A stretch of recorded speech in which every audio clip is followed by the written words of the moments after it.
Hi అండి. Welcome to my channel. అరుణాచలానికి వచ్చేసాం. అనుకోకుండా ప్రయాణం అయితే మొదలుపెట్టామని చెప్పాను కదా! షార్ట్ వీడియోస్‌లలో.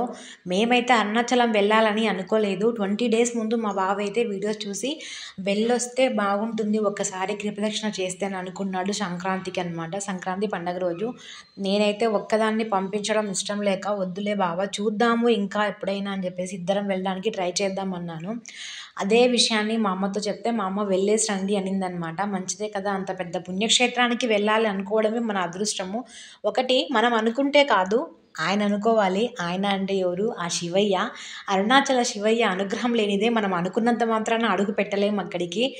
మనకి చాగంటి గారు చెప్పారు గదా! అరుణాచలంలో అడుగు పెట్టకముందు మన జీవితం, అడుగు పెట్టిన తర్వాత మన జీవితం ఒకలా ఉంటుంది అని చెప్పేసి, చిత్రగుప్తుడు అనేది ఒక గీత గీస్తాడంట. ఈ జీవుడు వెళ్ళాడు, అరుణాచలంలో అడుగుపెట్టాడు అని చెప్పేసి, మన జీవితంలో చాలా కష్టాలు, నష్టాలు వస్తూ ఉంటాయి. అవే కాదు, మన మనసుకు ప్రశాంతంగా ఉండాలన్నా, సంతోషంగా ఉండాలన్నా కూడా కష్టాలు ఉన్నవాళ్ళే కాదు, ఎవ్వరైనా సరే మనసుకు సంతోషం కలగాలనుకునే వాళ్ళు ఒక్కసారి అరుణాచలం దర్శనం చేసుకుంటే చాలు అనిపిస్తుందనమాట. గిరి ప్రదక్షిణ ఇక్కడ చాలా మందికి తెలిసిన విషయమే. గిరి ప్రదక్షిణ అన్నది అరుణాచలంలో ఒక విశిష్టత అనమాట. ఇది మాత్రము 14 కిలోమీటర్లు మనమైతే కాలినడకన తిరగాల్సి ఉంటుంది. కొండ చుట్టూ తిరగడమే గిరి ప్రదక్షిణ అంటే. ఆ కొండే ఈశ్వరుడు. ఆ శివయ్య చుట్టూ మనం తిరగాలి. చాలామందికి కష్టంగా అనిపించే ప్రదక్షిణ. కానీ ఎంత ఇష్టంగా చేస్తారో అక్కడికి వెళ్ళిన వాళ్ళైతే. అప్పుడు వెళ్ళే వరకు కూడా మనం చేయగలమా? చేయగలమా? అని టెన్షన్ పడుతూ ఉంటాం మనసులో. ఒక్కసారి అరుణాచల శివ అని టెంకాయ కొట్టి మొదలుపెట్టామంటే అస్సలు ప్రదక్షిణలన్నీ అయిపోయే వరకు మనకు అలుపే రాదనమాట. వెళ్తూనే ఉంటాం, వెళ్తూనే ఉంటాము. అంత బాగా అనిపిస్తుంది. వీటిల్లో 10 లింగాలైతే ఉన్నాయి. మనం దర్శించుకోవలసిన లింగాలు. మొదటిగా దేవుడి దగ్గర నుంచి స్టార్ట్ చేస్తారు. బయట గోపురం దగ్గర బయటే అనమాట. టెంకాయ కొట్టేసి అక్కడి నుంచి అయితే మొదలు పెడతాం మనము. దీపారాధన వెలిగించేసుకొని దేవుడికి దండం పెట్టేసుకొని, దేవుడా మేమైతే నీ అరుణాచలంలో అడుగుపెట్టాము. 14 కిలోమీటర్ల గిరి ప్రదక్షిణ. మాకు ఎటువంటి ఇబ్బంది కలగకుండా నువ్వే చూడాలి స్వామి అని చెప్పేసి మన మనసులో కోరికలు దేవుడితో చెప్పుకొని మొదలైతే పెడతారు. చాలామంది దర్శనం చేసుకున్న తర్వాత కూడా ప్రదక్షిణ అయితే చేస్తారంట. ఈ వీడియోలో నాకు తెలిసినవి, నేను తెలుసుకున్నవి ఆ దేవుడి గురించి కొన్ని విషయాలు మీతో షేర్ చేసుకుంటాను. ఇంట్రెస్ట్ ఉన్న వాళ్ళు, అరుణాచలంకి వెళ్ళాలనుకున్న వాళ్ళు, అరుణాచలం గురించి తెలుసుకోవాలి, వెళ్ళకపోయినా చూడాలి అనుకునే వాళ్ళు ఖచ్చితంగా కూడా ఈ వీడియో మొత్తం స్కిప్ చేయకుండా చూడండి. నాకైతే అరుణాచలం అంటే చాలా ఫస్ట్ భయమేసింది. ఎందుకనంటే తమిళనాడు దగ్గర గదా! మనకసలు లాంగ్వేజ్ రాదనమాట. ఆ లాంగ్వేజ్ కొంచెం మనకు అర్థమైతది కానీ, మనం మాట్లాడే విధానం వాళ్ళకి అర్థం అవ్వదు.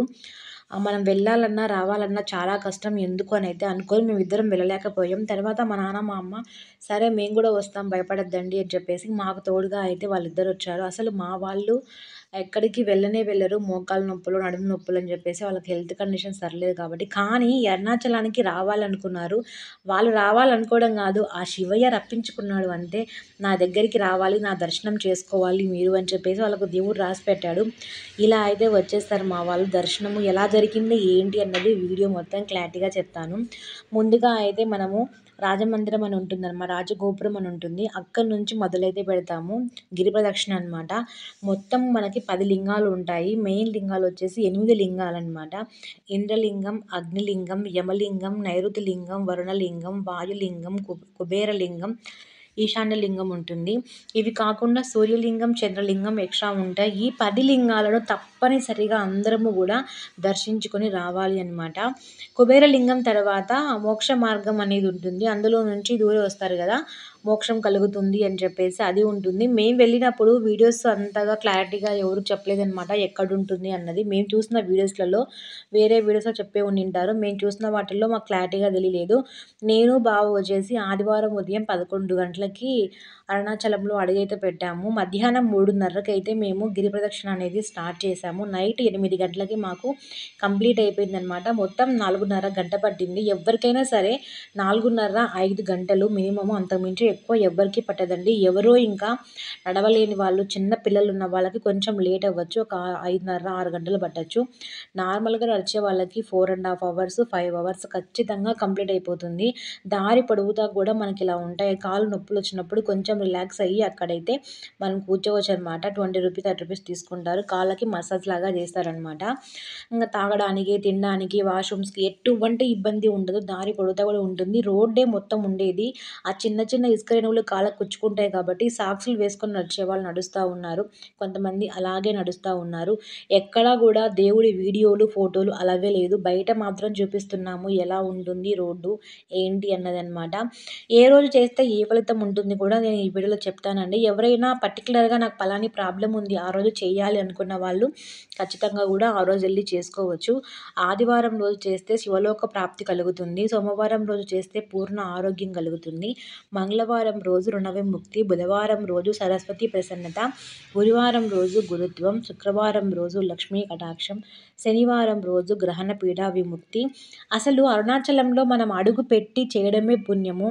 ఈరోజు ఆ రోజు అని ఏం లేదు. మన సంతోషం కోసం మాత్రమే అసలు అడుగు పెడితేనే మన జీవితమే మారిపోతుంది అని మాటిస్తున్నప్పుడు ఈరోజు ఆ రోజు అన్నది ఏం లేదు. మాటిస్తున్నప్పుడు కొంచెం తడబడుతుంది. ఎందుకనంటే నేను ఈరోజు జర్నీ చేసి వచ్చాను. ఈరోజే వాయిస్ కూడా ఇచ్చేస్తున్నాను.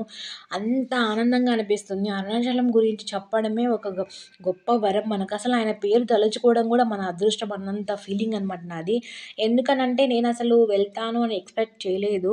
నాకున్న పరిస్థితికి. ఇక్కడ వచ్చేసి వెంకటేశ్వర స్వామి పాదాలైతే చాలా పెద్దగా ఉన్నాయబ్బా! ఇక్కడ ఇంగ్లీష్ వాళ్ళు కూడా వీడియోస్, ఫోటోస్ తీస్తా ఉన్నారు. అడిగారనమాట. ఫోటో క్యాప్చర్ చేస్తున్నారా అన్నట్టుగా. వాళ్ళు ఇంగ్లీష్‌లో అడిగితే యెస్ అని చెప్పాను. ఓకే. ఓకే. గుడ్ అని చెప్పారు. ఇక్కడ వచ్చేసి వీడియో అయితే అలాగే లేదు. ఫస్ట్ వచ్చేసి ఇంద్రలింగం మనము స్టార్ట్ అనమాట. తర్వాత అగ్నిలింగం తర్వాత రమణ మహర్షి ఆశ్రమం ఉంటుంది. ఖచ్చితంగా కూడా రమణ మహర్షి ఆశ్రమాన్ని వెళ్ళేసి రండి. చాలా నిశ్శబ్దంగా ఉంటుంది. ప్రశాంతంగా కూర్చొని ధ్యానం చేసుకొని ఒక 5 నిమిషాల తర్వాత మనం మిగతా ఆ లింగాలన్నీ కూడా దర్శించుకుంటూ రావచ్చనమాట. మనకైతే బోర్డు కూడా వేసింటారు. గిరిప్రదక్షిణ ఎక్కడెక్కడ, ఎంతెంత దూరము, ఎక్కడ ఏ లింగం ఉంటుంది అని చెప్పేసి వాళ్ళు క్లారిటీగా బోర్డు అయితే ఉంటుంది. ఇంగ్లీష్‌లో కూడా రాసిపెట్టున్నారు. తెలుగులో రాసిపెట్టున్నారు. నీట్‌గా అర్థమవుతుంది మనకు. ఎందుకంటే తమిళ్ భాషలో మన బస్సుల పైన మాత్రము ఇంగ్లీష్‌లో ఎక్కడా లేదండి. వాళ్ళ తమిళ్ లాంగ్వేజ్ మాత్రమే ఉంటుంది. అవి కొంచెం బస్సులు కనుక్కోవాలంటే కష్టమే. అడిగి మరీ వెళ్ళాలనమాట. మనం తిరుపతికి కాబట్టి వాళ్ళు తిరుపతి అనగానే కనుక్కుంటారు వాళ్ళు. తిరుమన్నలై, తిరుపతి ఇలా చెప్పంగానే కొంచెం కొంచెం వాళ్ళకి అర్థమవుతదనమాట. మేము పడ్డ తిప్పలంతా ఇంత కాదు. బస్సు కోసం దాదాపు 1 అవర్ ఏమో వెయిట్ చేశాము. చాలా ఇబ్బంది అయిపోయింది మాకు బస్సు కోసం అయితే. అందుకే మాకు చాలా లేట్ అయిపోయింది. ఇక్కడ వచ్చేసి నైట్ మేమైతే నేను, బావ ప్రదక్షిణ చేసుకొని వచ్చేసాం. 14 కిలోమీటర్లు అనమాట. చాలా హ్యాపీగా సాగిపోయింది. ఆ వీడియో లాస్ట్‌లో ఇంత హ్యాపీగా చేశామని చెప్పేసి అనుకుంటూ ఉన్నాం మేము. తర్వాత ఉదయాన్నే మా నాన్నని, మా అమ్మని కూడా దర్శనానికి తీసుకెళ్తున్నాము.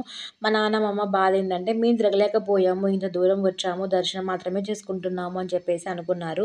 కానీ బావ ముందు వీడియోస్‌లో చూసాడంట. ఇలా ఆటోలో కూడా తిరగొచ్చు అని చెప్పాడు. మా అమ్మ వాళ్ళు అలా తిరిగితే ఏముంటుంది ఇంకా అనైతే అన్నారు. కానీ అక్కడికెళ్ళిన తర్వాత చూస్తే కొన్ని 10, 20 ఆటోల వరకు కూడా అలా మాట్లాడుకొని తిరుగుతున్నారనమాట. ఎందుకనంటే ఏజ్ అయిపోయిన వాళ్ళు, కొంచెం హెల్త్ కండిషన్ సరిలేని వాళ్ళు తిరగాలి అనంటే ప్రదక్షిణ చెయ్యాలి అనంటే అంత ఈజీ కాదండి. 14 కిలోమీటర్లు, అందులో చిన్న చిన్న ఇసుక రేణువులు గుచ్చుకుంటా ఉంటే కాలు మనం నడిచే కొద్దీ మెత్తంగా అయిపోతుంది కాబట్టి కొంచెం పెయిన్‌గా అనిపిస్తది. నొప్పి లేకుండా అయితే ఉండదు. ఉంటుంది కానీ మనం ఆ దేవుడి మీద నిమగ్నమై ఉంటాం కాబట్టి ఆ నొప్పి అన్నది మనకు ఆ టైంలో కనిపించదు.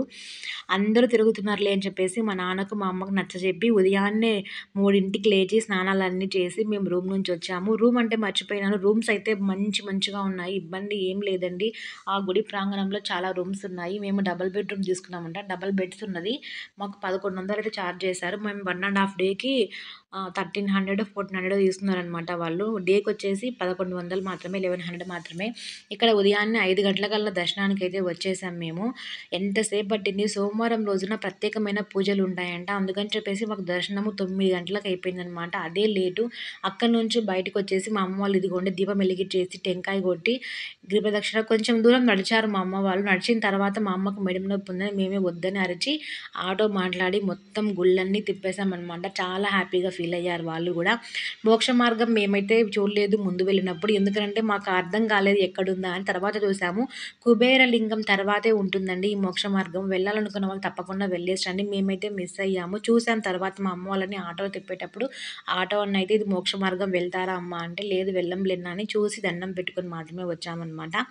ఇంకా ఫొటోస్ అయితే లాస్ట్‌లో 2, 3 ఫొటోస్ మాత్రమే తీసుకున్నాము. ఎక్కువ ఫొటోస్ కూడా తీసుకోలేదు. ధ్యాస లేదు ఫొటోస్ మీద ఏం మీద. జస్ట్ దేవుడి మీద నిమగ్నం అయిపోయినాం. అరుణాచలం అరుణాచల శివ, అరుణాచల శివ అని చెప్పేసి ఆయనను చూస్తూ ఉండిపోయామనమాట. స్మరించుకుంటూ ఉండిపోయాం. ఆ కొండను చూస్తుంటే ఎంత అందంగా ఉంటుందో. మధ్యలో జింకలు ఉంటాయి. కావాలంటే వాటికి మనం ఫుడ్ గూడా పెట్టొచ్చు. కుక్క పిల్లలు గూడా ఉంటాయి. వాటికి గూడా ఫుడ్ పెడితే చాలా మంచిదంట. ఇవన్నీ గూడా చూసుకుంటూ, నడుచుకుంటూ వెళ్తే శివుడే ప్రత్యక్షమైనట్టుగా అనిపిస్తుంది. వీడియో ఎలా ఉంది మరి?